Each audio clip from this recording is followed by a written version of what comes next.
Hello বন্ধুরা, good morning সবাইকে। দেখো আজকে সকালটা শুরু হয়েছে।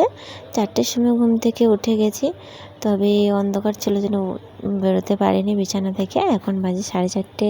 তাড়াতাড়ি এগুলো সকালের কাজগুলো সেরে নিচ্ছি। এখন দেখো সকালবেলা ঘরটা নাতা দিয়ে, আমাদের যেহেতু মাটির ঘর গ্রামের দিকে, ঘরটা তাড়াতাড়ি করে নাতা দিয়ে নিলাম। তারপর মেয়ে উঠে পড়বে।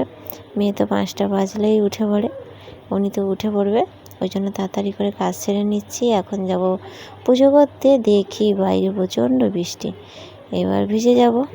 কতবার চান করব, এবার ভিজে যাব। বাইরে দেখি বৃষ্টি পড়ছে।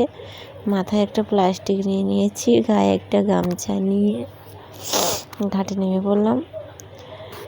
ঘাট থেকে তাড়াতাড়ি করে এসে ফুল টুল তুলে নিয়ে বাইরের কাজকর্ম সেরে ঘরে ঢুকে যাব, কারণ বাইরে থাকলে ভিজে যাব, তাই জন্য।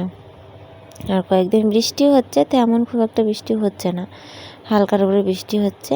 তারপর দেখো এসে চুলটাকে ভালো করে আঁচড়ে পরিষ্কার করে নিচ্ছি।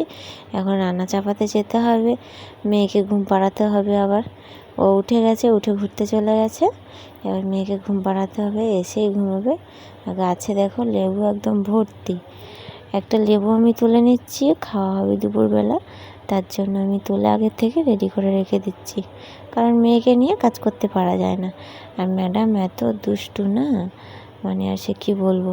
এখন উনি ঘুরতে গেছে, ওই কাদা রাস্তা যদিও, তবুও তাকে প্রত্যেক দিন ঘোরাতে হবে সকালবেলা সন্ধ্যেবেলা, সন্ধ্যেবেলা না বিকেলবেলা, তবে কোনো দিন সন্ধ্যেবেলা ঘুরতে চলে যায়। উনি সবসময় ঘুরতে একটু ভালোবাসে। এই দেখো এগুলো আমাদের বাগানের আলু, কিছুটা আমি আলু নিয়ে নিলাম। এবার সবজি কাটতে বসে পড়বো।